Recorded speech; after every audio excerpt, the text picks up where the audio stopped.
특정한 변수는 0과 1, 2가 있는데 각각 0은 불분식으로 인한 호출, 1은 음성인식과 키패드로 인한 호출 도착.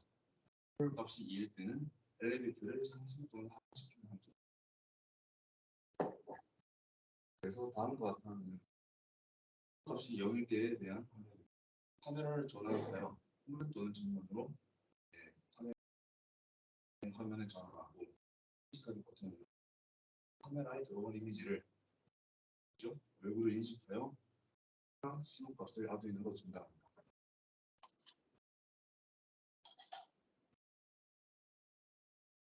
아두이노 전달하여 이제 현재 사용자가 위치한 춤까지 엘리베이터가 이동하였습니다. 저는 이용객이 탑승한 후 목적지를 설정하여 엘리베이터 이동해야겠죠. 콜값이 1일 때 목적지를 설정하는 것입니다. 키패드 또는 음성인식으로 목적지를 말하거나 목적지에 대한 신호값을 아두이노로 전달합니다. 이제 현재층이 있고 목적지까지 지정해 주었죠. 그러면 엘리베이터를 이동시키고 해당 이동을 콜값이 2일 때로 지정하겠습니다. 저희가 만든 엘리베이터 모듈의 전체적인 모형은 다음과 같습니다. 엘리베이터 키트를 이용하여 엘리베이터를 구현하고 해당 모터를 모터 드라이버와 블루투스 모듈로 바꾸며 앱으로 해당 모터를 제어하도록 하겠습니다. 아까 말씀드린 콜라는 변수에 대한 명령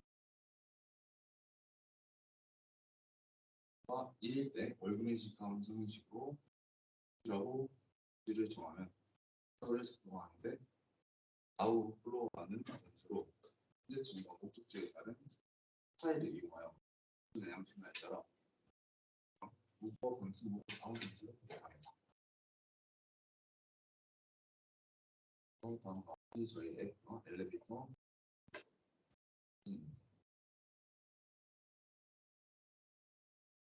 영상을 시연 영상이 두 개가 있는데 첫 번째는 얼굴 인식을 통해 사용자가 위치한 층까지 엘리베이터를 호출하고 이용객이 탑승했을 때 음성 인식을 통해서 이제 3층 목적지를 지정하여 이동하는 것입니다.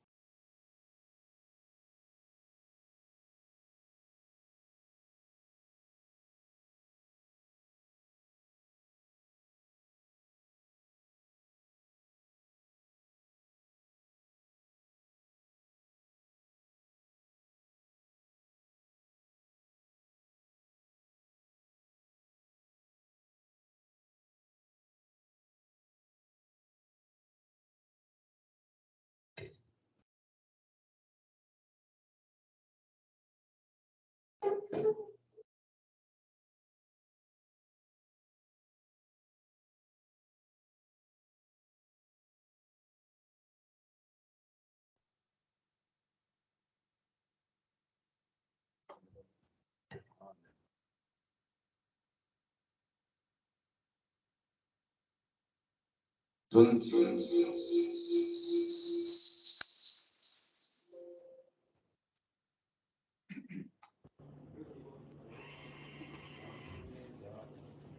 3층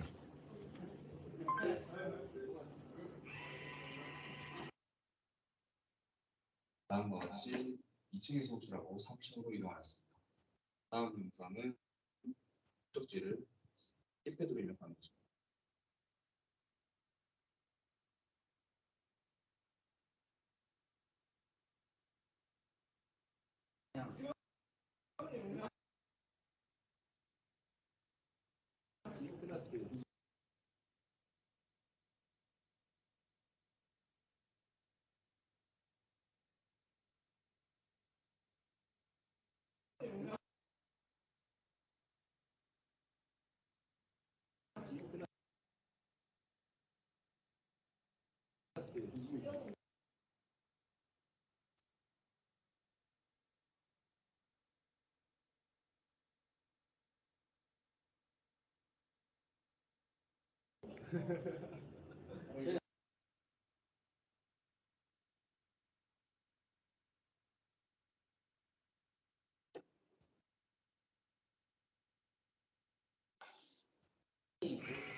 텍스트로 이제 텍스트를 입력하였고 지금 엘리베이터가 1층으로 이동하고 있는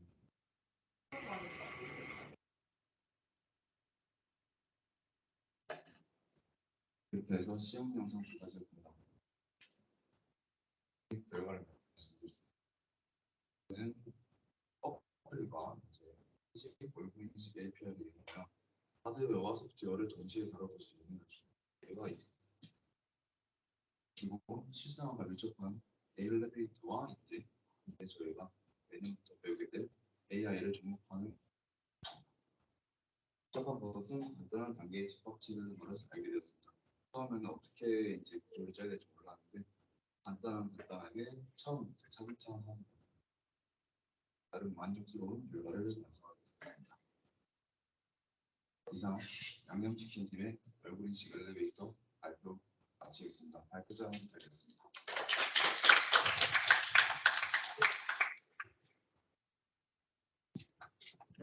제가 사전에 말씀을 못 드렸는데 저희 그 발표를 대략 10분 정도 진행을 하고 질의응답을 5분에서 7분 정도 가질 예정입니다. 그래서 지금부터 5분 정도의 질의응답을 가지도록 하겠습니다.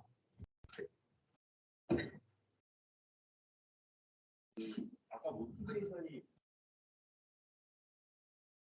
그걸 만들게 된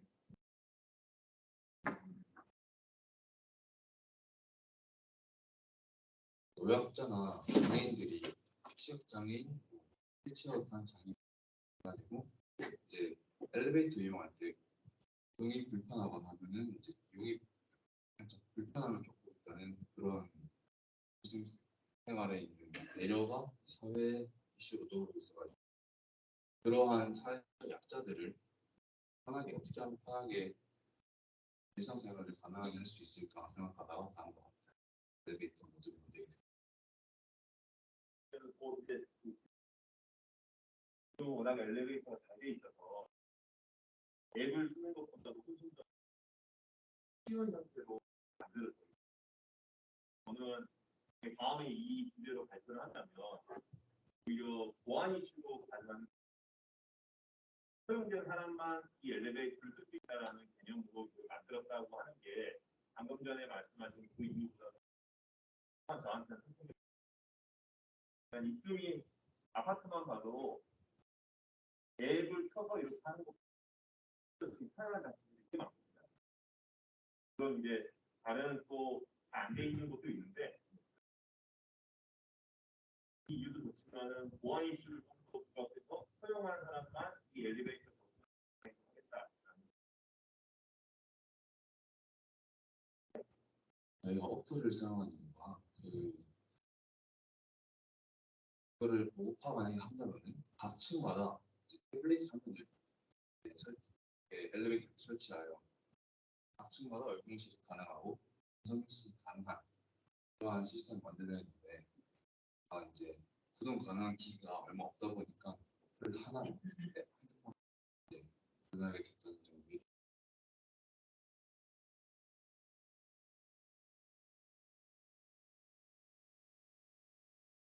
다음 질문 있으십니까? 네, 그렇습니다.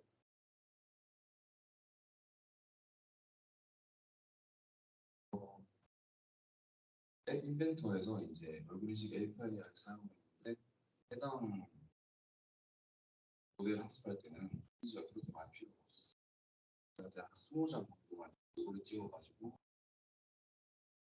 모델 학습시켜서 모델을 적용했습니다.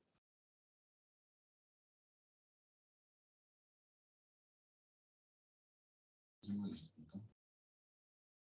네. 페이스가 굉장히 어려운 예를 들어서 사람이랑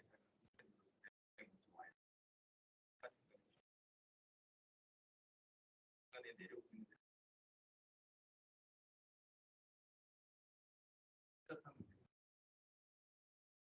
아시겠지만 엘리베이터 보면 하다고 생각하면 쉽게 만들어지지 않아서 AI를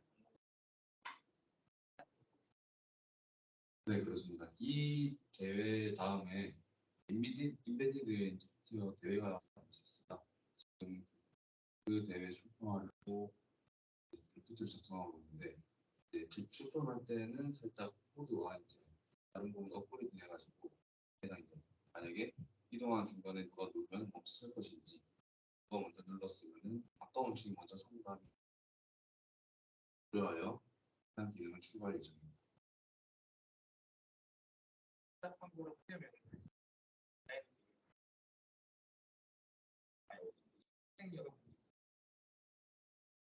시스템이 어떻게 돌아가는지 어떤 기간에 있고 사람들이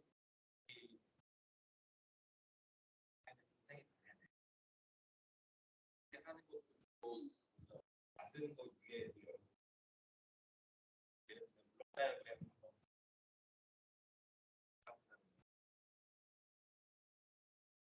알겠습니다.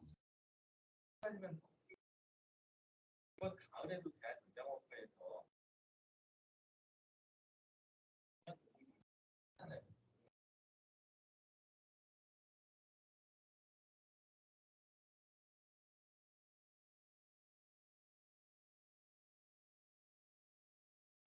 이제 하다보다 그래도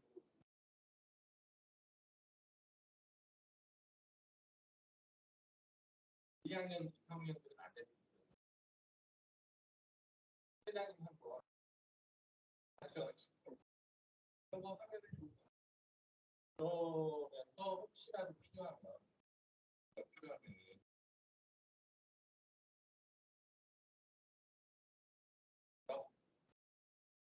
안 도와주겠어요.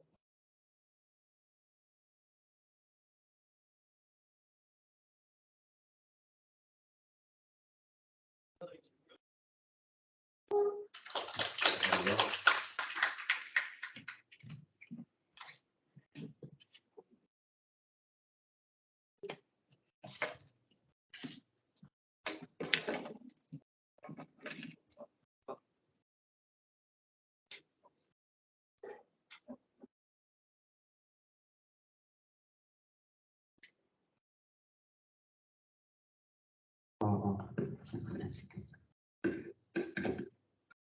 네, 팀 양념치킨 발표 잘 들었습니다.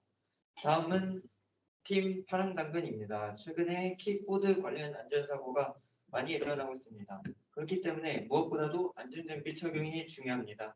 하지만 안전장비를 제대로 착용하지 않고 킥보드를 타는 경우가 많은 것을 볼 수 있는데요. 이런 문제를 해결하기 위해 안전 헬멧을 안 쓰면 탑승할 수 없는 킥보드 모듈을 팀 파랑당근에서 제작했습니다. 큰 박수 부탁드립니다.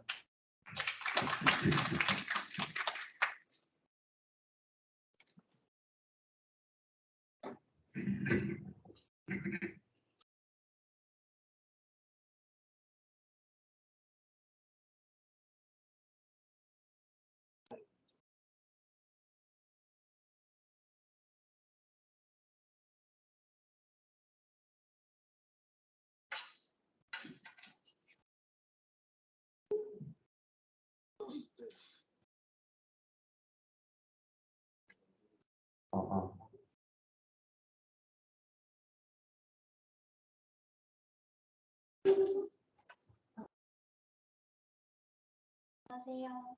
파란당근의 발표를 맡은 권수지입니다. 팀이 진행한 프로젝트는 세이프티 킥보드인데요. 말 그대로 안전하게 이용할 수 있는 전동 킥보드를 만들고자 하였습니다. 저희 팀원은 저와 학생, 고진영 학생, 신재성 학생, 정유정 학생으로 이루어져 있습니다. 순서를 간략하게 말씀을 드리자면 이번 메이커스에서 저희가 이런 아이디어를 설계하게 된 설명하고요. 그 다음에 세이프티 코드가 무엇인지 하고 여기에 사용된 기술들 말씀드리고 마지막으로 시연 영상으로 진행.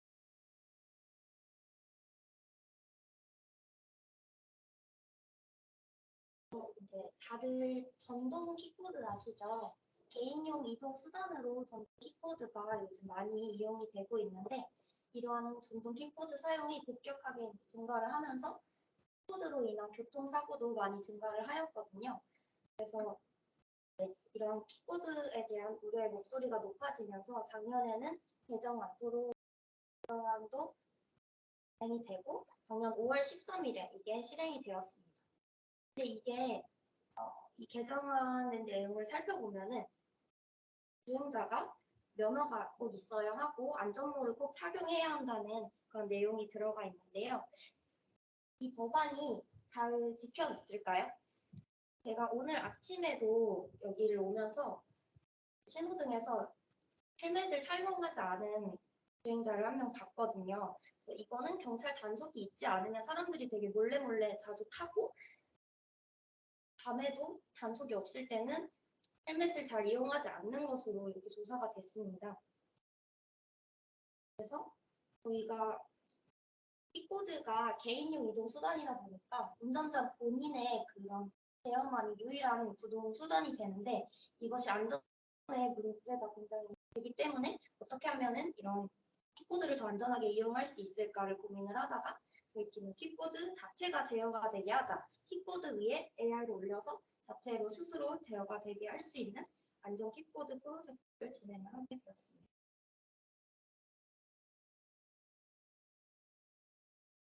우선 킥보드는 어떻게 제어를 할 수 있을까 생각을 해봤을 때 이 아이디어의 핵심은 킥보드에 AI를 적용을 시켜서 킥보드가 카메라로 운전자를 실시간으로 보면서 스스로 이제 헬멧을 운전자가 썼는지 쓰지 않았는지 판단을 하고 스스로 제어되게 하는 것이 목표였습니다.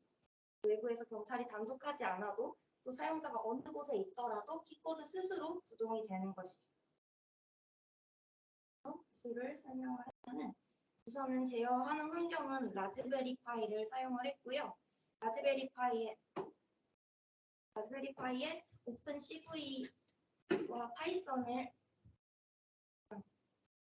오픈 CV를 라즈베리 파이에 라즈비안과 오픈 CV를 사용하여서 카메라 모듈을 이용할 수 있게 했습니다.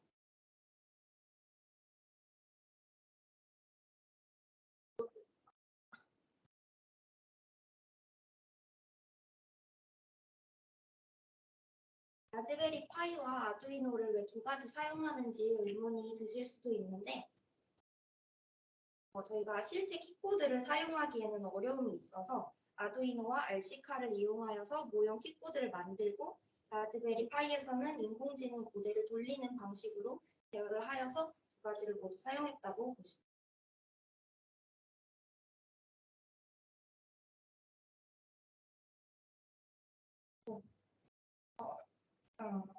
저는 인공지능 모델을 구축을 하기 위해서 이미지 크롤링을 진행을 하였는데요. 단순히 헬멧의 착용, 미착용의 그런 여부가 아니라 정확도를 높이기 위해서 클래스를 5개로 나누어서 크롤링을 하였는데 적게는 200개에서 많게는 2000개 정도 이미지를 크롤링해서 모델 학습을 사용을 시켰고 마지막에 보면 헬멧, 그리고 맨 위에 보면 노헬멧이 있는데 그 중간에 이제 요즘에 마스크도 많이 사용을 하니까 마스크 클래스를 하나 넣었고요. 그리고 모자랑 후드 같은 거를 헬멧으로 많이 사용을 하더라고요. 그래서 이런 것들을 따로 나중에 더 추가시켜서 학습을 진행했습니다. CV와 파이썬을 이용해서 얼굴 인식을 하고 헬멧 착용 인식이 잘 되는 것을 볼 수 있고요. 킥보드 모형의 하부를 RC카로 제작을 하고 여기에 아두이노를 부착하고 또 블루투스 모듈을 부착하여서 라즈베리 파이에 있는 카메라 모듈과 블루투스로 연동이 될 수 있도록 제어를 하였습니다. 실험 영상을 보겠습니다.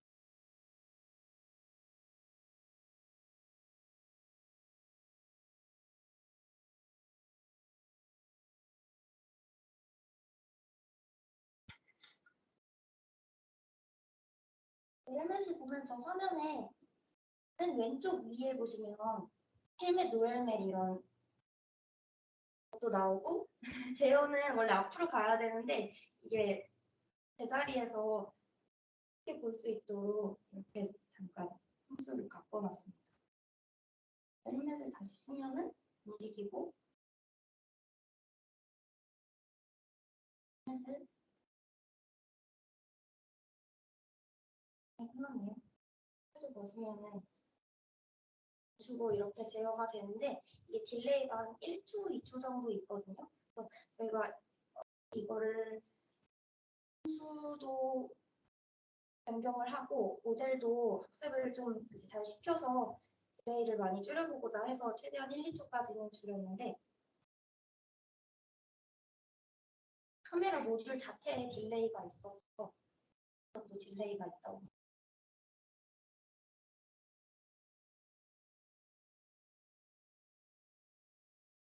그래서 이것으로 인해서 볼 수 되는 이제 개선 효과는 주행자와 주행자의 안전한 교통 환경 조성이 있고 이것으로 인해서 교통사고 및 안전사고 감소가 있습니다. 그리고 말씀드렸다시피 1번에 보시면은 죄송해요. 1번에 보시면은 이 딜레이 방금 말씀드린 것처럼 좀 더 줄여보고자 개선을 할 수 있을 것 같고요. 그리고 멈출 때 지금은 그냥 헬멧을 쓰면 바로 전진을 하고 벗으면은 바로 멈추는데 이걸 이제 좀 더 천천히 멈출 수 있는 제동시 이제 조건에 따른 알고리즘 구현이 필요할 것 같습니다. 그리고 저희가 RC카에는 아두이노를 부착했고 라즈베리파이는 컴퓨터랑 이렇게 연결을 해서 카메라는 이쪽에서 보고 RC카는 혼자 이제 제어가 되는데 이게 라즈베리파이 자체가 무선통신 기능이 필요할 것 같다고 생각을 했습니다.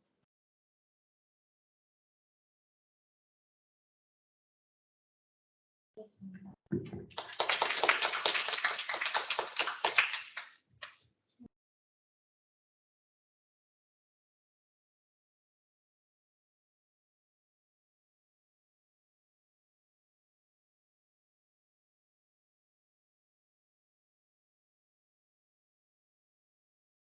두 개 다 착용을 했었고요. 헬멧을 저희가 인식을 시킨 게 헬멧 자체도 학습을 시켜서 헬멧도 그냥 인식이 되거든요. 다른 거 착용을 했을 때도. 그래서 아마 두 가지 동시에 쓸 때는 같이 헬멧으로 인식이 되지 않아요.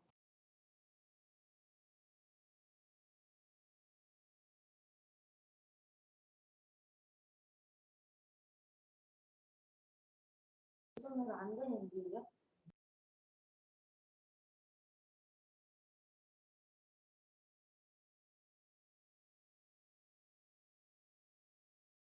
혹시 가능하신가요?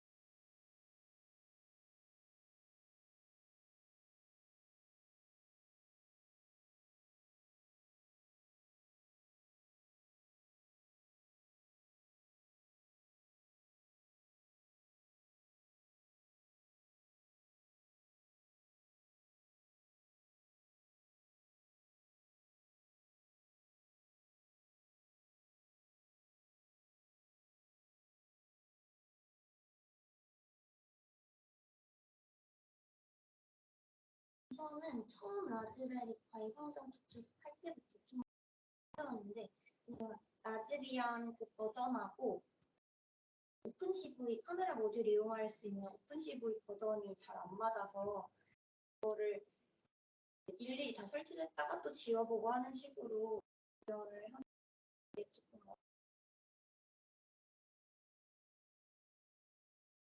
질문이 있으시죠? 앱으로 1조가 있는 거.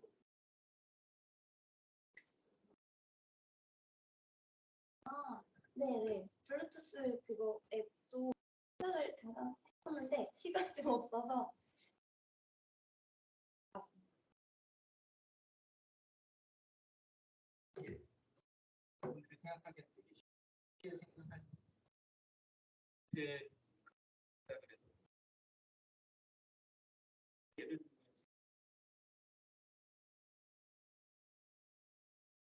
카메라 얼굴 정리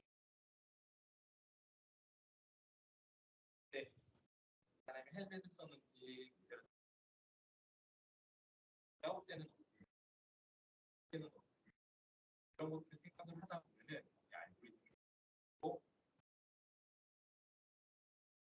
그러면서 이게 발전이 되는 거여서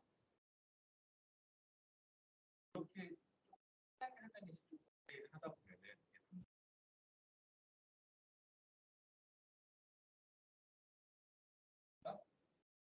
옆으로 확장하는 것도 있어요. 안될 때가 어떤 때일까? 그래서 한 2년 있다가 앞에서도 마찬가지예요. 아까 앞에 카메라를 어디까지다가 붙이면 항상 핑크하다가 보안이슈 이런 걸 카메라를 함부로 어디다가 붙이는 거는 좋은 방법. 자기 폰에서 하는 거예요. 보안이슈 가격을 보면 그런 식으로 디자인하는 게 약간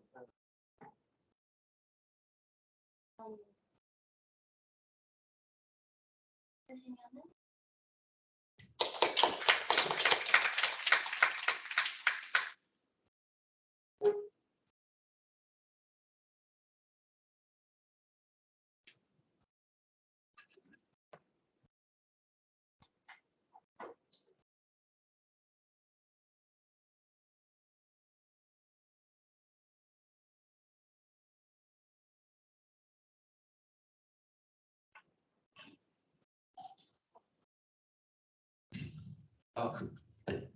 네, 파란당근 팀 발표 잘 들었습니다. 1부의 마지막 팀 발표입니다. 1인 라이브 방송 스트리머 혹은 유튜버가 증가하는 요즘 스트리머가 직접 카메라를 조작하면서 촬영하게 된 번거로울 것 같습니다. 카메라를 고정한 상태로 카메라 방향이 자동으로 스트리머를 추적하면 얼마나 편할까요? 팀 금쪽이들은 인공지능과 라이브 트래킹을 접목한 라이브 스트리밍 서비스를 제작했습니다. 큰 박수 부탁드립니다.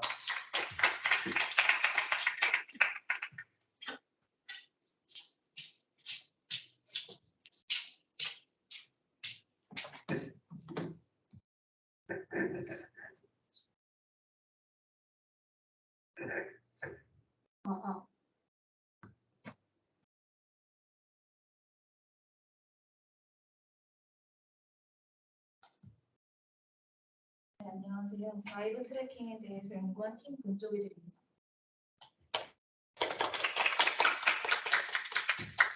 저희 이제 과제 라이브 트래킹에 대한 과제 개요부터 전반적인 소개드리고 일단 과제 진행 상황을 크게 개발 항목 3가지 디텍션, 싱크로핑, 그리고 이제 초저지연 스트리밍 그 3개에 따라서 이제 진행 상황을 말씀드리고 앞으로의 개발 계획에 대해서 이제 말씀을 드려볼게요. 먼저 과제 개요입니다. 라이브 트래킹에 대한 전반적인 개요는 다음과 같습니다.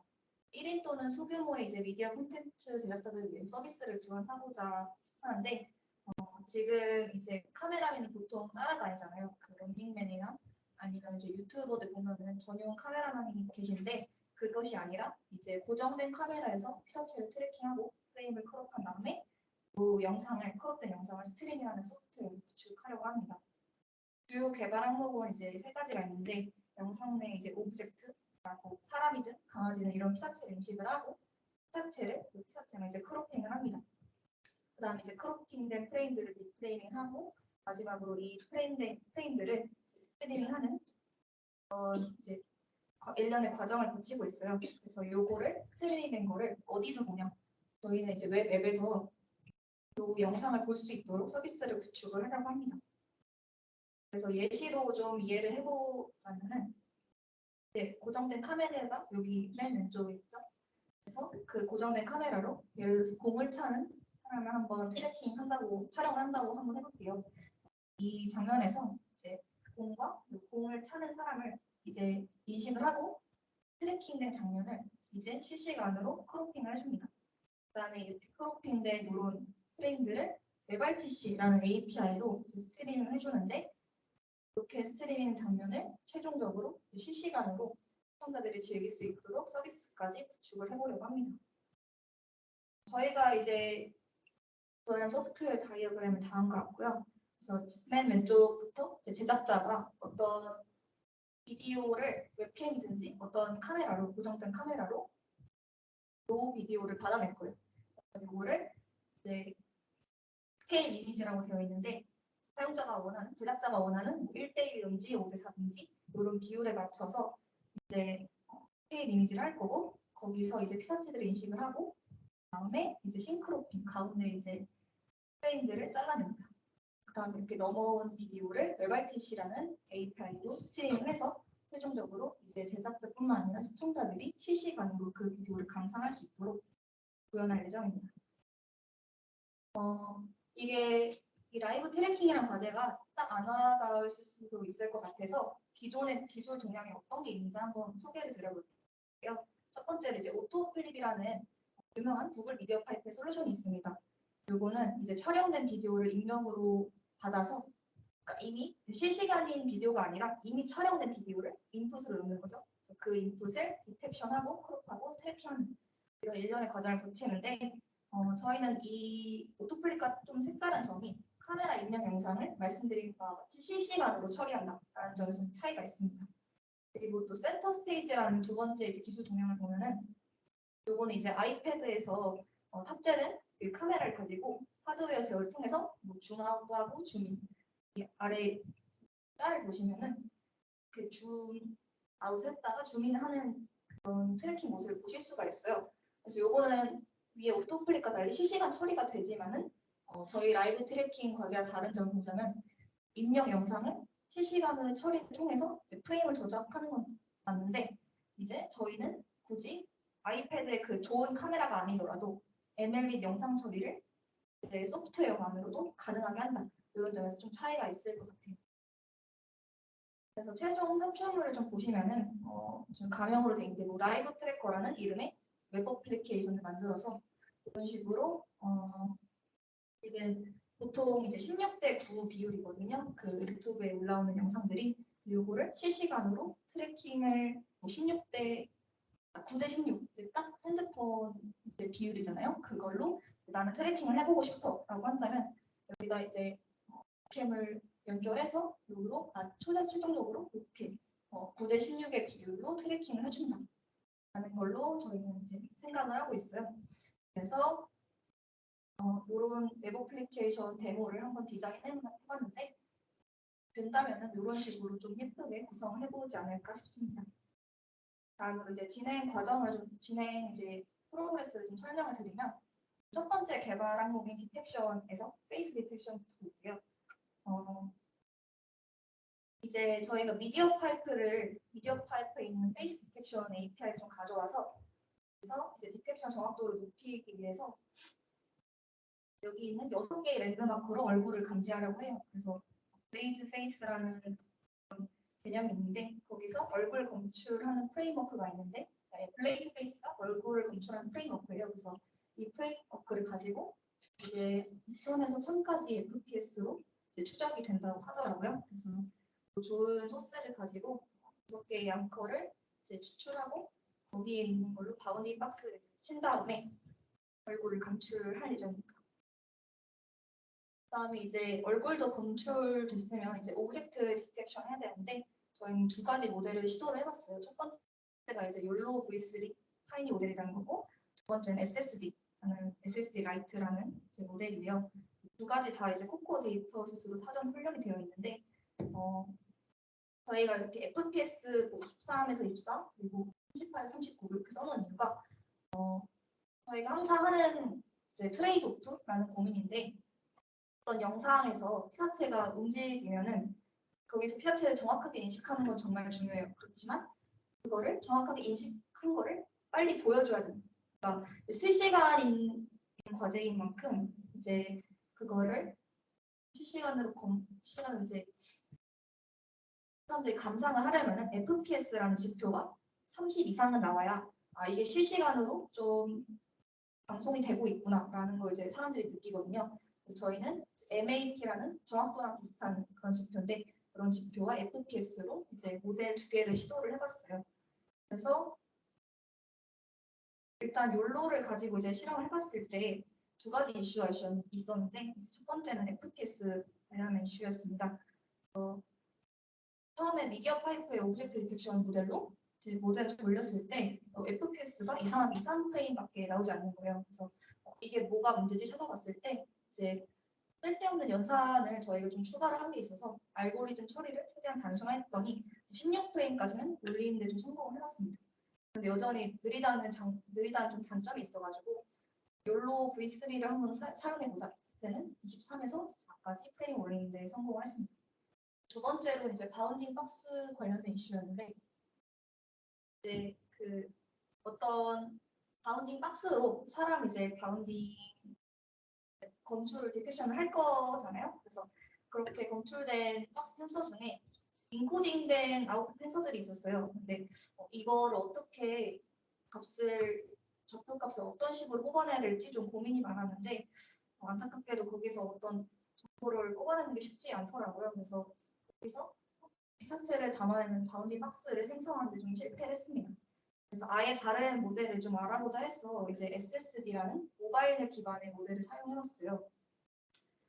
그래서 여기 보시면은 사람이랑 이제 다른 뭐 셀폰 이런 피사체도 같이 인식이 잘 되는 것을 확인할 수 있었습니다. 그래서 여기 모바일넷 V1이랑 V2가 어떤 차이인지 보면은 V1이 좀 더 가벼운 모델이에요. 그래서 성능 면에서 V1이나 V2는 그다지 차이가 없었지만 속도가 좀 FPS가 좀 빨랐다는 장점이 있었습니다.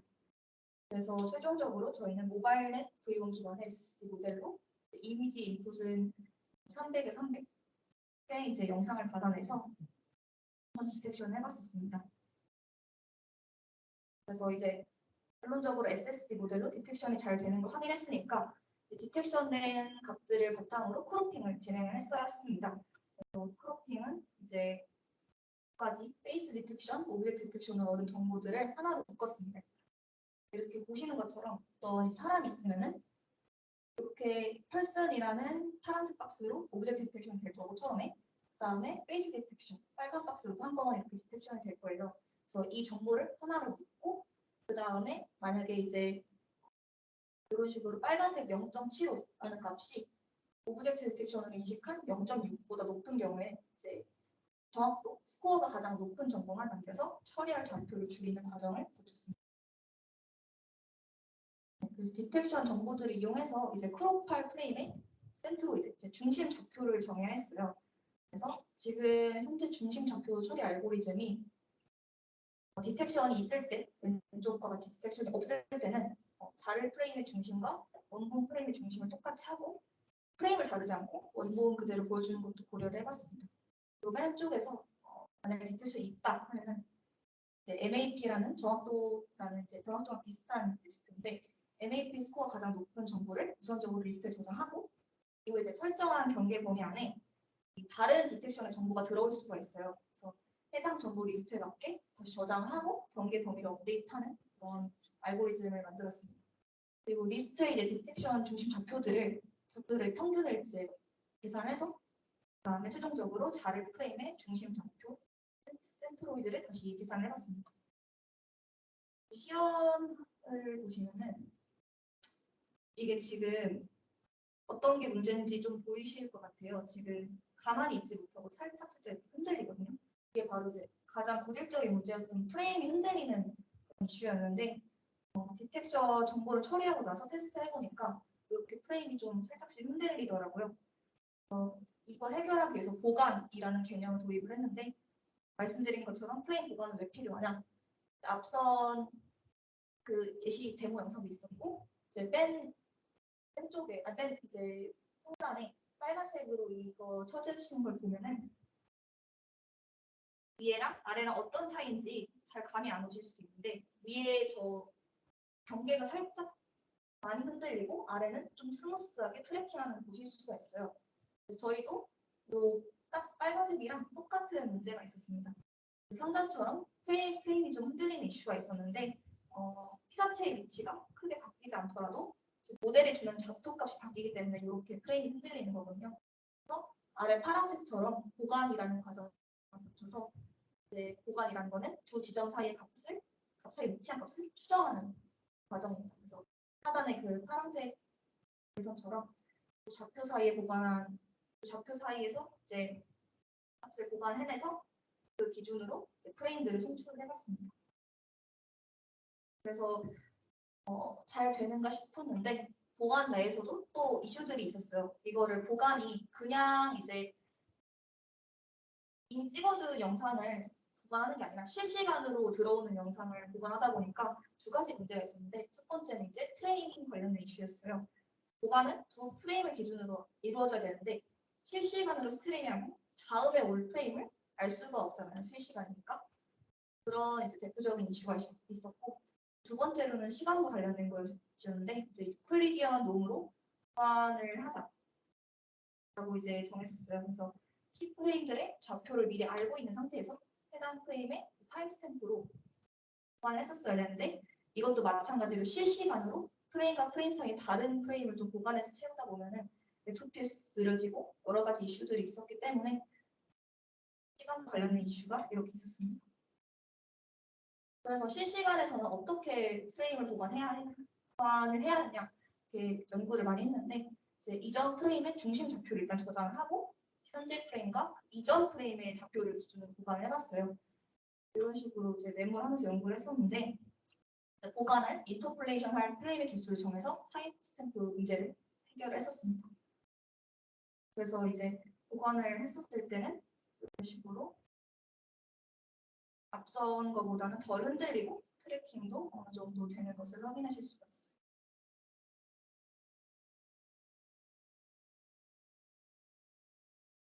그래서 보관, 싱크로핑 관련된 이슈를 좀 정리를 해보면은 모델의 최소 임계, 민 트레시홀드를 기준으로 스코어가 바뀔 때 이제 모델이 피사체를 잡았다가 못 잡았다를 반복을 하면은 프레임이 엄청나게 흔들리는데 이걸 어떻게 해결할지 좀 고민을 하고 있고요.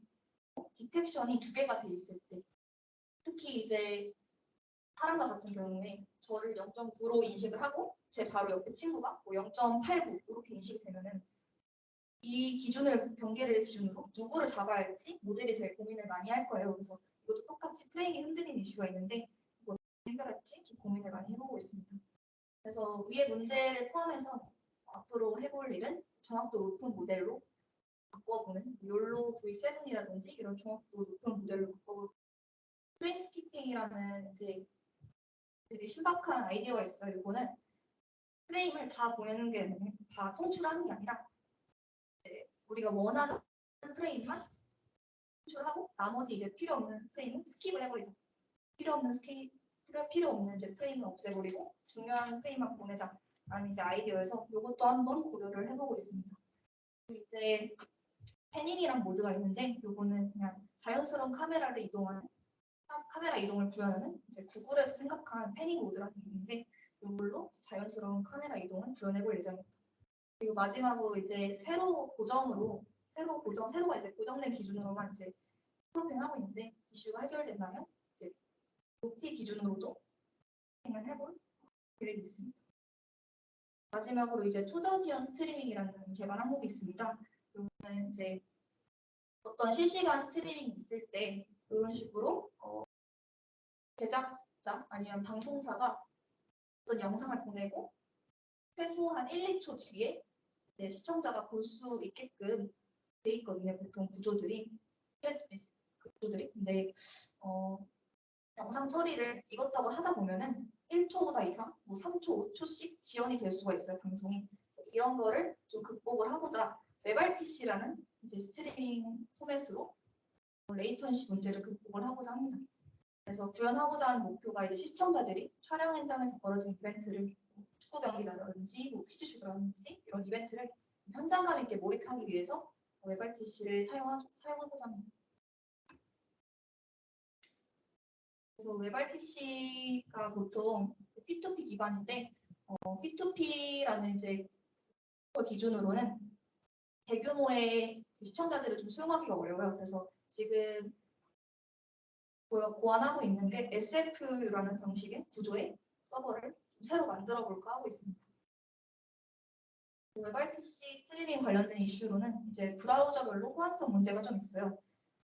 다른 뭐 프로토콜도 그렇겠지만 엣지가 유독 좀 API가 적용되지 않는 경우가 있어서 이거를 뭐 어댑터 JS라는 라이브러리가 있는데 이걸로 호환성을 좀 검토를 해볼 예정입니다.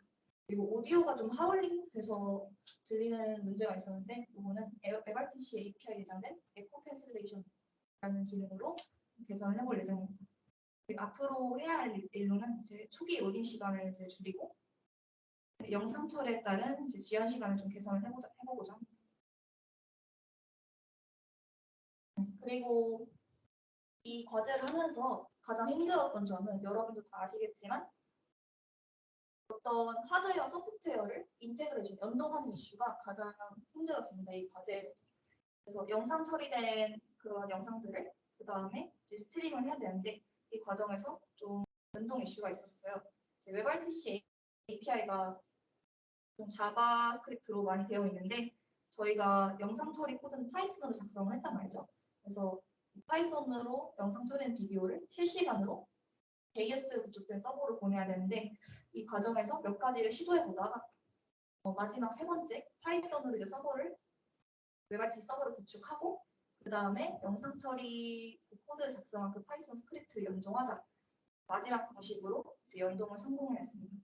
최종적으로 웹 애플리케이션에서 모델 및 영상 처리 라이브러리를 탑재하는 데 성공을 한 거죠. 그래서 웹 애플리케이션의 기능으로 뭐 비디오라든지 오디오 코덱, 해상도, 크롭 툴 이런 옵션들을 설정하고 그다음에 이제 이 디스코드든 유튜브든 어떤 룸이 있을 거예요. 거기다 이제 입장을 해서 시청자들이 제작자 영상을 보는 건데 룸의 호스트인 제작자가 이제 실시간 스트리밍을 시작하면은 거기에 이제 입장한 시청자들이 스트리밍된 영상을 시청하는 그런 간단한 기능으로 구성을 했었습니다. 그래서 이렇게 보시는 것처럼 웹브라우저 상에서 이 웹캠 로우로 들어오는 비디오 영상에 페이스 오브젝트 디텍션을 수행하고 결과를 웹브라우저에서 확인하는 웹 앱을 만들었습니다. 웹 데모를 보시면 이게 UI가 살짝 수정된다 할 거여서 트래킹 모드를 선택을 하고 스타트를 하면 이런 식으로 페이스랑 정확도도 같이 나오는데 이런 식으로 트래킹이 적절하게 되는 걸 확인할 수 있습니다. 지금 비율은 5대4 정도 되고 저희가 2주 전이나 3주 전에 보여드렸을 때는 거의 달팽이가 트래킹되는 것 같다고 말씀해 주셨는데 지금도 그렇게 빠른 속도는 아니지만 이거는 개미 정도는 트래킹할 수 있지 않을까라고 생각을 하고요. 앞으로 얼마나 더 빠른 피서치를 트래킹해야 할지는 지금 기준을 잡고 있지만 그것을 좀 더 빠른 피서치를 트래킹할 수 있도록 개선을 해볼 예정입니다. 마지막으로 앞으로의 계획을 설명드리면 소프트웨어 서비스화를 위해서 성능을 향상하고 테스트를 진행을 해볼 예정입니다.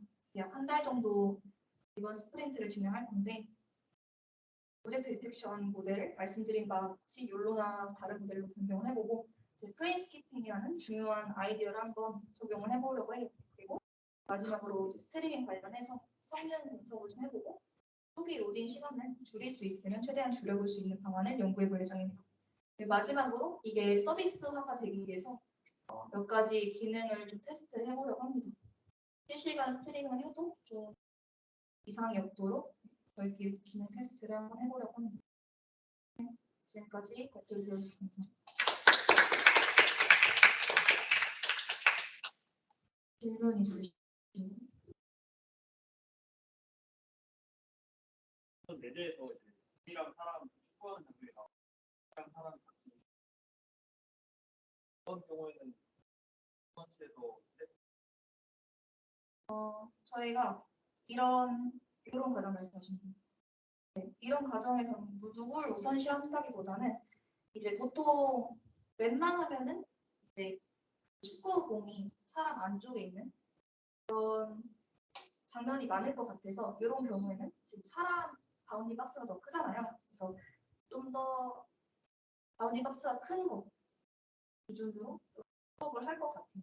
왜냐면 축구공 사람도 중요하지만 축구공이 어디로 가는지도 중요한 콘텐츠니까 큰 바운딩 박스 기준으로 수업을 해볼 것 같습니다.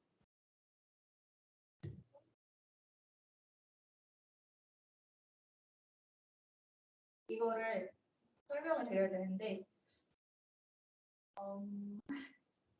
이게 사실 저희 지금 준비하고 있는 특허랑 관련이 된 거여서 대답을 쉽게 해드릴 수가 없는데 이제 이거를 같이 연구한 팀원 말씀에 따르면은 페이스 디텍션의 정확도가 훨씬 높다고 해요. 그래서 이렇게 디텍션 할 때 펄스에 0.7밖에 안 나오는데 페이스 디텍션을 하면 0.9 정도가 보통 나오거든요. 그래서 페이스 디텍션의 정확도가 좀 더 높기 때문이라고 말씀드릴 수 있을 것 같아요.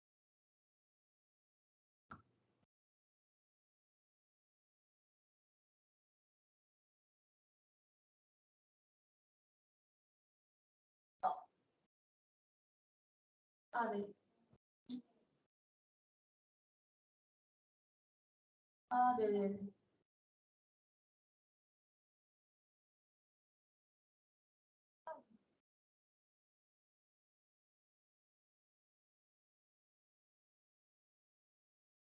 네, 저희가 아직 이제 아주 작은 물체로는 트래킹을 아직까지 시도를 해보지 않았는데 저희도 이제 그런 비슷한 이슈가 있을 거라고 생각해서 그 해상도 관련된 이슈는 WebRTC API로 해상도를 조절하는 게 있어요. 그래서 그거 최대한 영상 처리에서 깨진 거를 WebRTC에서 좀 WebRTC API로 좀 복구를 해보지 않을까라는 생각을 하고 있어요.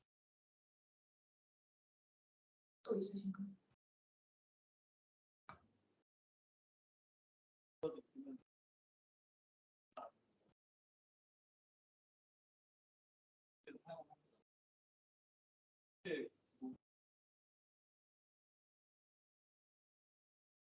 이미 있는 앱이랑 연동을 하는 것보다는 그런 이제 계획도 좋겠지만 저희는 일단은 그냥 웹브라우저 상에 띄우고 그 웹앱을 이제 배포하는 식으로 이제 생각을 하고 있어요. 그래서 뭐 가능하다면은 그 웹앱에 있는 영상을 뭐 줌이나 디스코드로 연결해보는 것도 좋은 방법인 것 같아요. 뭐 질문 없으시면 저는 여기서 마치도록 할게요. 감사합니다.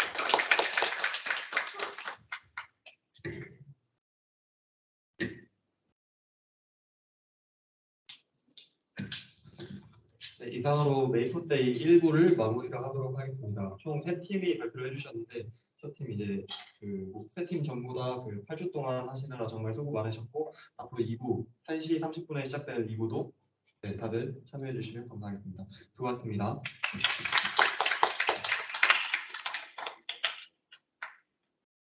지금부터 1시 30분에 다시 시작할게요. 네.